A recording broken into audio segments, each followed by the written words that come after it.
You know what is pink and fashionable? My Sperry's. Let me tell you, spring has sprung and that is the perfect time to buy some of these toe-covered little mugs.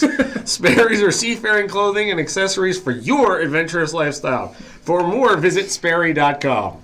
Welcome to Splain Yourself, y'all, the podcast that gives regular people a chance to explain their actions or beliefs. I'm Sarah, making toast out of all this ditty bread. And as you know, I'm Michael. I'm putting sucker MCs on notice. Today's guest is Ken Morrell, who is prepared to discuss making things. Oh, thanks you guys for having me. I'm excited to be back. All right, Ken, I gotta be honest. I don't know anything about making anything, nor fixing anything, or any of this stuff. And in fact, I got a snake stuck in my downspout, which is an act of... Is that a euphemism? No. Oh. I wish it would use it. If you got it stuck, that's the least of your problems. Right. I wish it was a euphemism. No, I actually have a drain snake hanging from the downspout on the side of my house. That's awesome. No, it's not. It stinks real bad. Has your HOA said anything about it yet? Not if they don't want to catch his hands, they'll be quiet.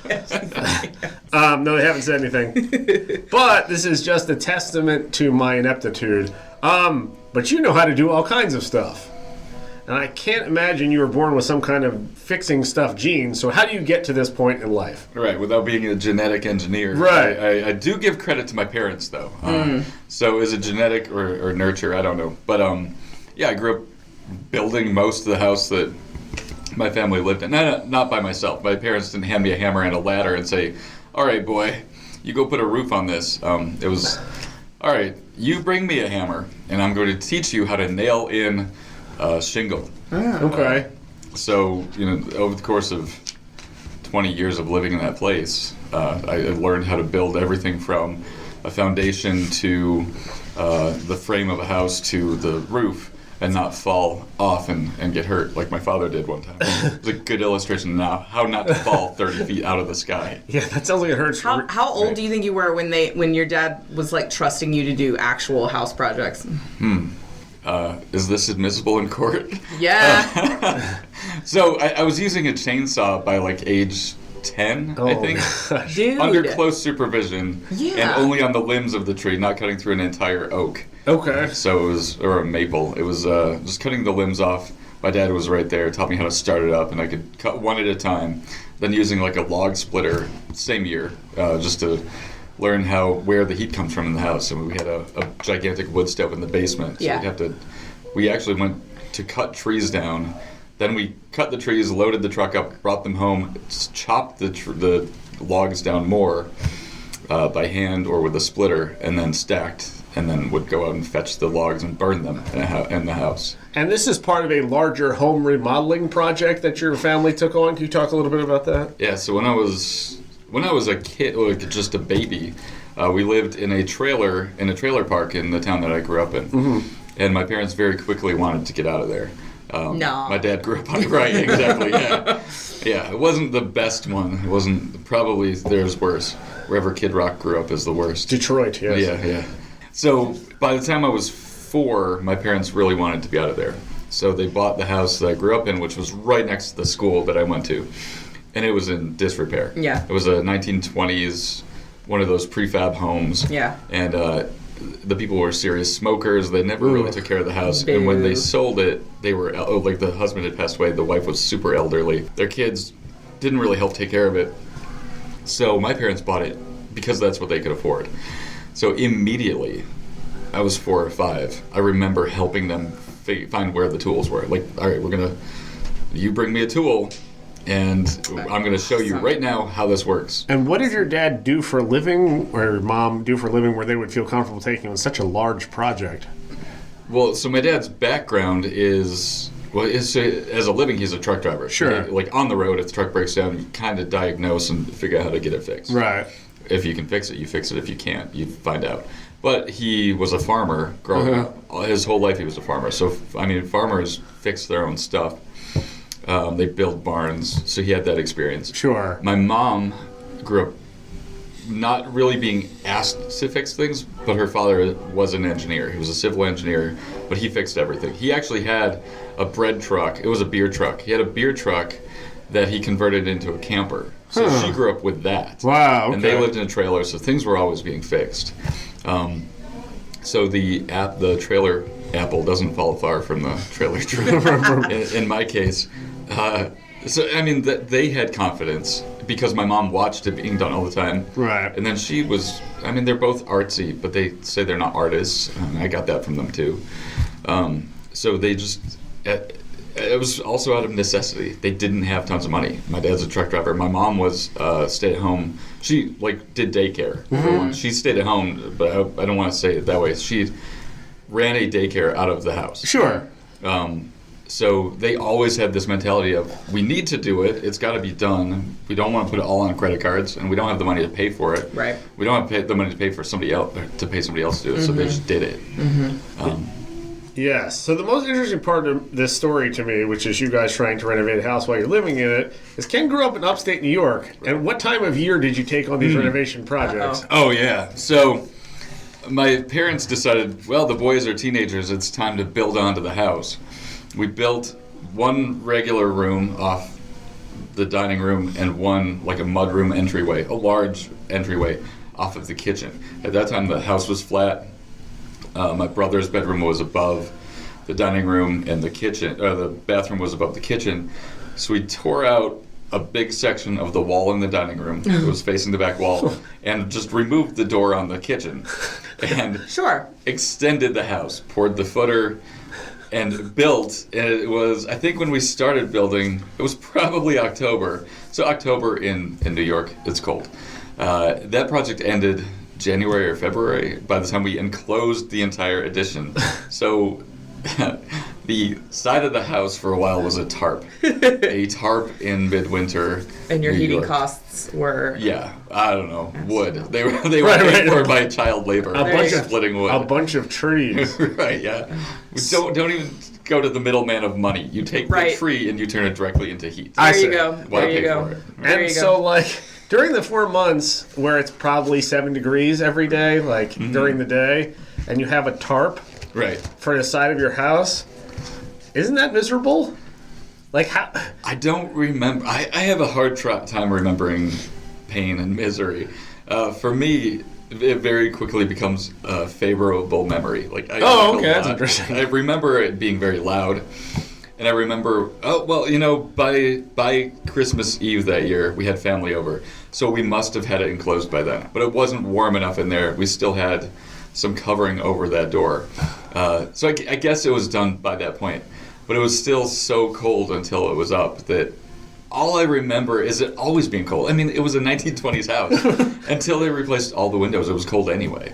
So to know the difference between I'm staying on the heater today or on the heat vent today because it's just cold, or I'm staying on the heat vent today because there's a gaping hole and it's cold. It doesn't matter. It's all the same. So at some point, cold is cold and it doesn't matter. You get down to 7 degrees and there's no saving you from it. And this kind of growing up in an igloo with this mentality sort of shapes how you develop, right? You come at some point here to South Carolina to study what at Winthrop? Yeah, so I came to finish up my studio art degree and become a teacher. I knew I wanted to get my K-12 certification and get away from cold winters, whether you have a gaping hole in your house or not. Sure. So yeah, that's why I went to Winthrop. Right. And this shapes very much how you are here as a human being. There is nothing you can't do. There's nothing that I start out doing where I say, well, I definitely can't do this. If it's something I don't have time for, if you're willing to engage with it, you can't do it. How does this happen, right? Because I can't even get my snake out of the drain pipe. Your thing is how does Lauren feel about you sharing this? Just kidding. I know it's not a euphemism. Oh, okay. That went way over my head. It was too smart. How'd she feel about the actual snake in the down? Does she say it's perfect, it's okay? Yeah, that's what she says. Anyway. Let's go with that. Yeah, she's cool with it. She doesn't even see that kind of stuff. Can you hear me shaking my head now? We often have talks about how much more money we would have if I knew how to fix something. But I guess the thing is that I don't have the background in it, so then I'd be starting from square zero basically. Right. So I don't know what to do. That's the thing. You have decades more than Michael or me of just kind of learning how things work and having a general say. I'm thinking like a baking or cooking analogy, because there are people who seem to just have a knack for it, but they've been doing it so long that it's like, okay, I know all the things that need to go into this. I know the ingredients, I know the time, I know the temperature, without having to look at a recipe. And I feel like you might be that way with project handiness, you know? Right. Like, Yeah, and I had access to a ton of tools. Yeah. And tons of materials, because when you chop down a tree or you go salvage wood from an old barn, you have that for free. Yeah. So I also didn't have to learn with the barrier to entry with money. So I didn't have to go rent tools. I didn't have to. I mean, we did rent some, but I also didn't have to go buy a ton of stuff. Right. And being an artist, I already had creative confidence. There you go. Since I was in a crib, I was making art. Right. My mother has told a few stories, and you can have her on the show to share them. They're not flattering. Oh, they're really great art. Just Now I'm The interested. context is interesting. We'll just leave the rest alone. So I guess I already had a drive to create things. Yeah. And so much of making or fixing is creating. Yeah. I've always had a drive to take things apart and see how they work, whether they went back together or not. Like, I wanted to see how the family's stereo system worked. It was a record player, AM/FM head, and I forgot to unplug it, and I was like, I want to pull the cord out, but you have to do that from inside. So I'm taking it apart, and then I cut the wire, forgetting. Oh no. And the scissors exploded. Whoa! Sparks went all over my bedroom. Oh no. And obviously it fried the stereo. Yeah. So that Yeah. stereo was shot. Nothing on it worked again. So this all goes back to, along with that confidence comes being okay with those mistakes. Sure. And my family being okay with those mistakes. I was gonna say, I'd have been murdered. Right, Straight yeah. murdered. Right. Yeah. It was never, you destroyed the stereo. It was Right. like, okay, that was old. We'll get a new one anyway. Oh my god. You're not touching that again. You're not doing that ever again. Never ever cut something without unplugging it. Sure. But they didn't say don't ever cut the stereo cord again. Right. They said don't ever cut something that's plugged in again. Right. So Which you didn't really need to be told Exactly. after your I experience. learned. Yeah. So the confidence comes from a little bit of fear too. Yeah. Well, I know that happens. Sure. Things like it happen. Sure. So, what was the question? Sort of how you go about approaching, say I come to you and I give you a project that you don't know how to do. Oh, yeah. What would be something you've never experienced before, but you're willing to take on? Well, I've never poured an entire footer to a house myself. Okay. Or I've never done all the. Let's say my car gets dented and I don't want it dented. Sure. I'm not going to be able to get that out. I don't know how to do that. Okay, body work. That's a good example. All right, Ken. Some body work. I can weld, but I don't know how to hammer out full-on dents. Okay, I got in a car accident and I need you to get the dents out. How are you going to approach this project? Right. So what experience I do have is fiberglass. I have fiberglass sculpting experience. I love fiberglass. It's terrible for you. Kids, don't use it. So I would say first, my experience says cut that dent out if it's super bad, and just repair it with fiberglass. If it's not weld a huge, new piece on there? Well, you can't weld fiberglass. Oh, no. Weld a new piece of sheet metal on. Yes. Maybe. You could. I don't know. If it's not like a super formed, like if it's a DeLorean and it's like mostly rectangular, like yeah, I'll just cut that out. No, I would never do that. If it's curved and it's not a compound curve where it curves both ways, sure, you can weld new steel in. But otherwise, if it's a small area, I'd just put fiberglass in and Bondo it, sand it down. Bondo. There we go. Yes. Bondo I is know about like the Bondo. duct tape of cars. Yeah. Also, duct tape is the duct tape of cars. Yeah. Duct tape for everything. What about, say, for a more complicated project? Can you talk us through your thought process and how you would approach one of these things?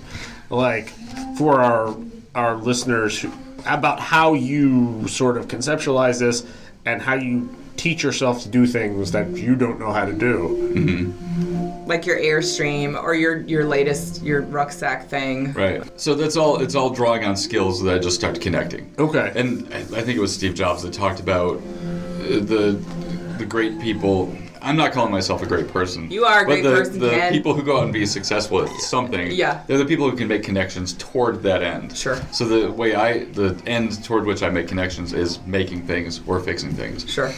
So my new field pack, the rucksack kind of a deal. Yes. I bought it without straps on it because it was super cheap and it was beautiful. And I went to Goodwill and bought a fanny pack, which is gross. Did you really? I did, yeah. And it was, so what I knew I was looking for was straps. I was looking for something with straps that was under $3 or under $4. I bought it for $3.99. And I found that, and I was like, "This is hilarious," because I wanted this to be a project on Design at Scale, which is my web series. And I thought, this would be hilarious. A fanny pack is perfect. It's better than like these women's belts I was finding. It's better than a women's handbag. Okay. It's a fanny pack. So before I bought it, I had checked where the seams were. I checked that I could actually salvage the straps. So I know what I can and can't salvage based on my prior experiences.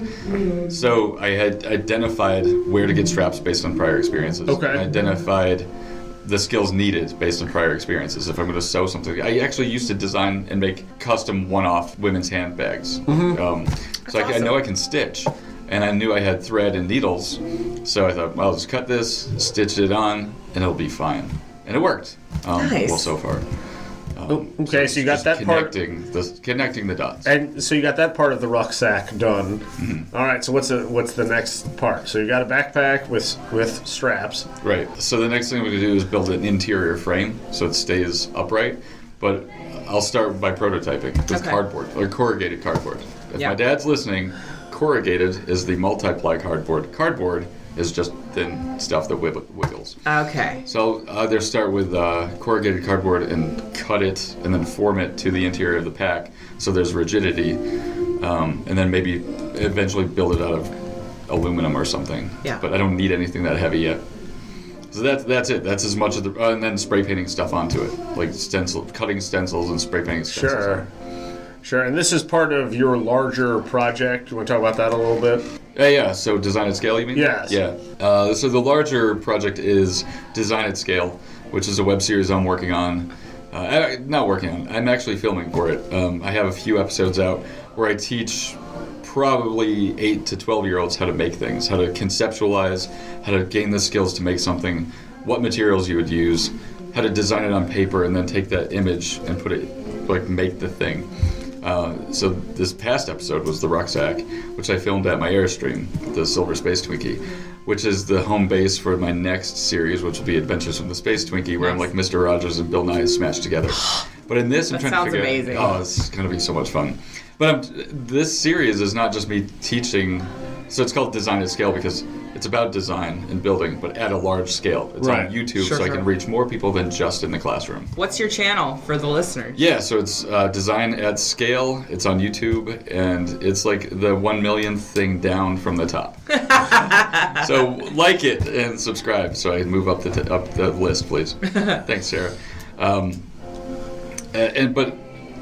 that series started as a way to make props for Adventures from the Space Twinkie. Then I realized how many kids here ask me, how do you do this and that? And I'm like, wow, this is content. Yeah. And we all know with content comes great contracts for advertising. That's exactly right. Right. Yeah, that's how it works. Yeah, so I just have to start talking about things. That's right. Right. Make your own ads. They'll come to you. And Sperry's been beating down our door. That's right. Yeah. Red Wing Work Boots. That's I mean, Craftsman Tools. Home Depot. But did you have any training in how to make YouTube videos or video production?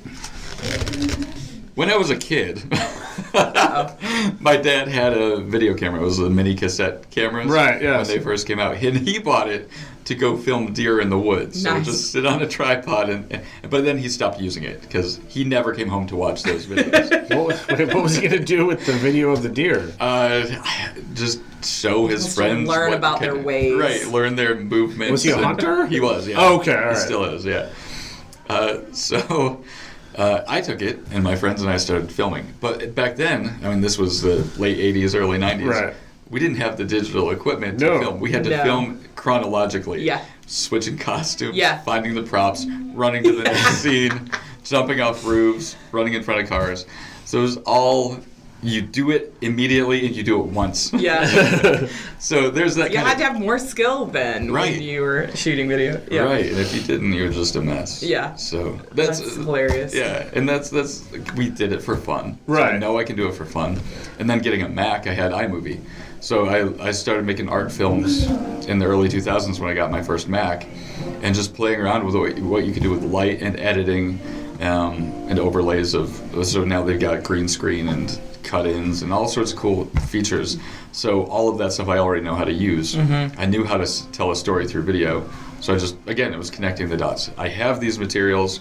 I have a GoPro. I don't even use, we have great film equipment here. I don't want that. I want something like I can grab it and run. Yeah. So my GoPro that's that big, set on a tripod on a bucket, film on a work table. I don't want something that looks beautiful. I want something that looks like I was working on it the whole time. Yeah. Right. So in terms of the aesthetic of the show, it's easy.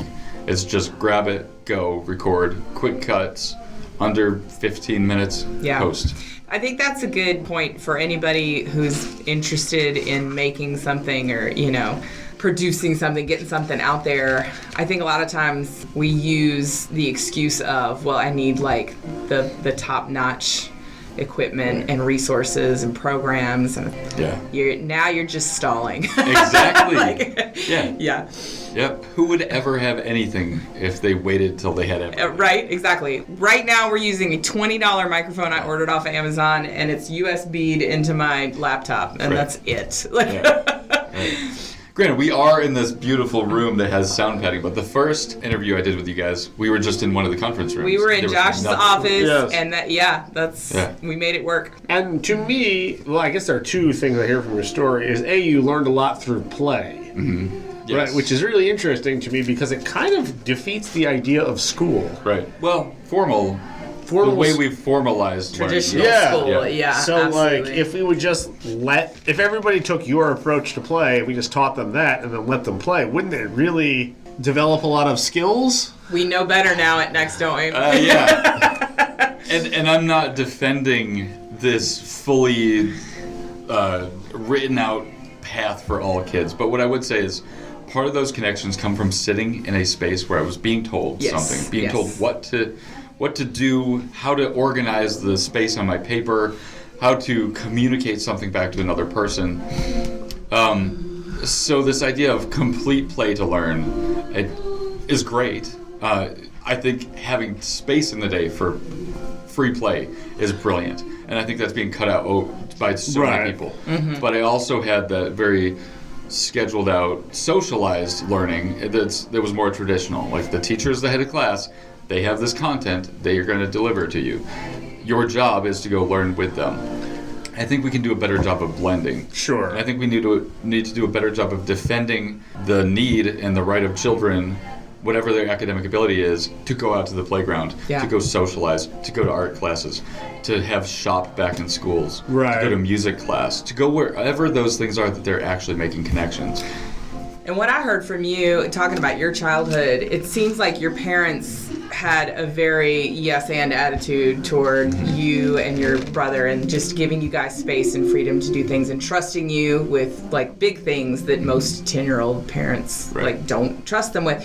I'm wondering if that's part of it too. The idea of free play being more of a parental philosophy and that working out better than expecting that to click when they get to school, because for developmentally speaking, smaller children, you're going to, like, whatever you get as a foundation up to a certain age, that's going to be how you approach most of your life. And it Right. seems like you got a really good foundational just outlook, worldview. Like, I can do these things. Right. I will explore. And I'm wondering if for some, by the time they get to school, especially high school, it's Been quashed. a little bit late. Yeah. Yeah. But yeah, I don't know. Michael, what do you think? Philosophically speaking. Philosophically speaking, I am a product of a Montessori school, and I agree with this completely.